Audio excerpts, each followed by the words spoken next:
Nous sommes le jeudi 14 août, il est 18h à Paris. Vous écoutez bien Radio France Internationale, 19h à Kiev. Le journal en français facile. Diane Berger. Volodymyr Zelensky continue sa tournée européenne. Le président ukrainien s'est rendu à Londres aujourd'hui. Il mobilise ses alliés car demain, une réunion cruciale va avoir lieu sans lui. Donald Trump, le président américain, va voir Vladimir Poutine, le président russe, pour parler du sort de l'Ukraine. Y aura-t-il un traité international contre la pollution plastique ? C'est bientôt la fin des négociations à Genève. Certains pays et des ONG répondent qu'il vaut mieux pas de traité du tout plutôt qu'un mauvais traité. La menace des flammes dans le sud de l'Europe, les incendies sont nombreux, en Espagne notamment. Il y a au moins 3 morts. Les feux ont détruit l'équivalent de 4 fois la ville de Paris. Donald Trump tente un pronostic, 25% de chance que sa rencontre demain avec Vladimir Poutine échoue, une chance sur 4 donc qu'elle ne donne rien de concret. Le président américain rencontre ce vendredi le chef du Kremlin en Alaska. Donald Trump y voit une étape à la radio américaine Fox News. Il explique que pour mettre fin à la guerre en Ukraine, il faudra de toute façon un sommet à 3 avec Volodymyr Zelensky, le président ukrainien. Volodymyr Zelensky continue, lui, ses réunions avec les dirigeants européens. Après Berlin, hier, il s'est rendu à Londres aujourd'hui pour une réunion avec le Premier ministre britannique Keir Starmer. Bonsoir Mathias Troud. Bonsoir Diane, bonsoir à tous. Vous avez suivi la rencontre pour RFI. Qu'en est-il ressorti ? Eh bien, cette entrevue, ce sont les communiqués des deux parties qui nous la racontent. Volodymyr Zelensky qualifie la rencontre de productive. Il explique que les deux hommes ont parlé livraison d'armes, fabrication de drones et garantie de sécurité en cas d'un accord de paix avec la Russie. Keir Starmer, lui, décrit le sommet de vendredi entre Donald Trump et Vladimir Poutine comme une chance viable de faire des progrès. Voilà donc ce qu'on sait de cette discussion d'un peu plus d'1 heure entre les deux hommes. Devant les caméras, le Premier ministre britannique et le président ukrainien se sont chaleureusement pris dans les bras avant et après leur conversation dans le jardin du 10 Downing Street. Au lendemain de la visioconférence entre dirigeants européens et Donald Trump, l'idée est donc toujours de faire front commun entre Européens, un moyen de maintenir la pression sur Vladimir Poutine et surtout sur Donald Trump avant leur sommet, avec une crainte que le sort de l'Ukraine soit réglé sans elle et à ses dépens. Mathias Troud, à la veille de cette réunion, la Russie et l'Ukraine ont échangé des prisonniers. 84 militaires russes contre 84 soldats ukrainiens, selon Moscou. Ces transferts sont pour l'instant le seul résultat concret des négociations internationales sur l'Ukraine. Les bombardements et les raids israéliens continuent à Gaza. La défense civile du territoire palestinien annonce aujourd'hui qu'au moins 17 personnes ont été tuées ce jeudi. L'armée de l'État hébreu intensifie ses opérations, en particulier dans la ville de Gaza.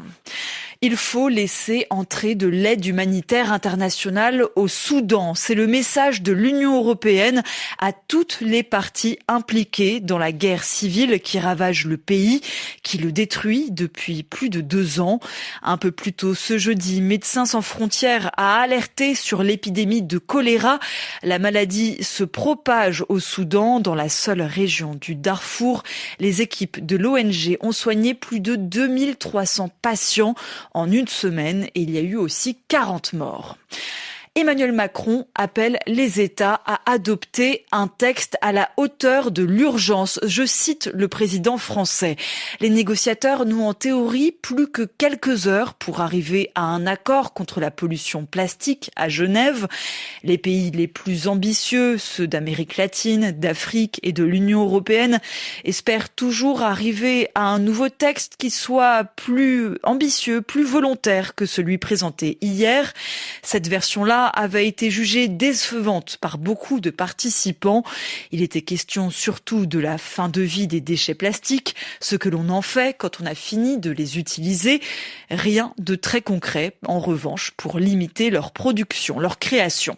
Sur place, certains commencent même à dire qu'il vaut mieux ne pas avoir de traité du tout plutôt qu'un mauvais traité. C'est le cas de Manon Richert, porte-parole de l'ONG Zero Waste France. On sait très bien ce que ça donne aujourd'hui. La gestion de la fin de vie des déchets plastiques, ça passe par quoi? Par le recyclage, l'incinération et l'enfouissement. Ce ne sont pas des solutions qui sont durables d'un point de vue environnemental et sanitaire.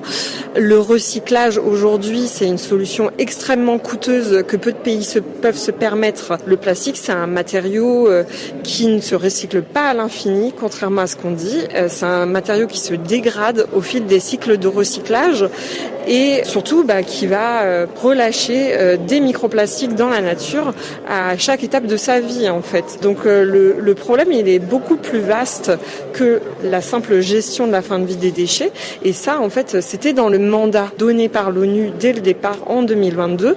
Le mandat c'était vraiment de lutter contre la pollution plastique sur tout le cycle de vie des plastiques, donc dès la production. Donc il vaut mieux pas de traité du tout plutôt qu'un mauvais traité qui continuera à alimenter cette pollution plastique dont nous ne voulons pas. Manon Richert, porte-parole de l'ONG Zero Waste France, qui veut donc un traité ambitieux sur les plastiques ou alors pas de traité du tout, plutôt qu'un mauvais accord. Elle répondait à notre envoyée spéciale Lucille Gimbert. Les fortes pluies provoquent de nouvelles coulées de boue et des inondations en Inde, dans l'Himalaya. Selon les autorités locales, il y a au moins 34 morts déjà au début du mois d'août. D'autres inondations avaient provoqué une catastrophe dans les montagnes indiennes. Une ville s'est retrouvée couverte d'eau et de boue. Le bilan a été estimé à plus de 70 morts. Les incendies sont toujours nombreux dans le sud de l'Europe. En Espagne notamment, les autorités annoncent aujourd'hui qu'une troisième personne est morte à cause des flammes. C'était un volontaire qui tentait d'éteindre les feux. Bonsoir Théo Renaudon. Bonsoir Diane. Théo, 11 feux brûlent des milliers d'hectares aux 4 coins de l'Espagne. Au total, ce sont donc 22 000 hectares qui sont partis en fumée. Oui, 22 000 hectares, c'est l'équivalent de 4 fois la surface de la ville de Paris. Feu au nord-ouest, juste au-dessus de la frontière portugaise, au sud-ouest et au sud-est vers Valence. 10 000 habitants évacués, 14 routes fermées dans tout le pays et chemins de fer coupés. Sur place, les images montrent des rangées de flammes qui grignotent les champs, les garrigues et même un village entier, le tout aidé par vents violents et températures élevées. Ça fait 12 jours, Diane, que l'Espagne subit une importante vague de chaleur, 40 degrés le jour, avec des nuits qui ne descendent pas en dessous de 25. Face à cette situation, le ministre espagnol de l'Intérieur a appelé à l'aide. La France a envoyé 2 Canadair pour aider sa voisine. Depuis le début de l'année, 200 incendies ont éclaté en Espagne. Théo Renaudon, merci beaucoup. La garde civile espagnole annonce par ailleurs ce jeudi l'arrestation de 4 personnes soupçonnées d'avoir provoqué des départs de feu. Et ce ne sont pas des cas isolés. Au total, depuis le début de l'été, les autorités espagnoles ont arrêté plus de 30 suspects en lien avec les incendies. Il y a donc les flammes en Espagne, mais aussi en Grèce, où les pompiers annoncent avoir réussi ce jeudi à circonscrire, c'est-à-dire à limiter l'un des grands incendies qui ravagent le pays. Mais il n'est pas le seul, les pompiers restent donc très mobilisés. Et puis, après les flammes, l'heure des réparations. La ministre française de l'Agriculture annonce la mise en place d'un fonds d'urgence pour les agriculteurs de l'Aude, le département du sud du pays qui avait été touché par un grand incendie la semaine dernière. 8 millions d'euros pour ces producteurs, en majorité des producteurs de vin. Le feu est désormais maîtrisé, mais pas tout à fait éteint. Sous contrôle, c'est déjà ça. En 2 jours, il a brûlé 16 000 hectares de terrain, dont plus de 1000 hectares de vignes. Les flammes ont aussi détruit une vingtaine de hangars agricoles. C'est la fin de ce journal en français facile. Vous pouvez le réécouter sur l'application RFI Pure Radio et puis aussi le retrouver en version écrite avec un script pour relire des passages, vérifier un mot de vocabulaire où vous auriez peut-être eu un doute. Ça, c'est sur notre site dédié françaisfacile.rfi.fr.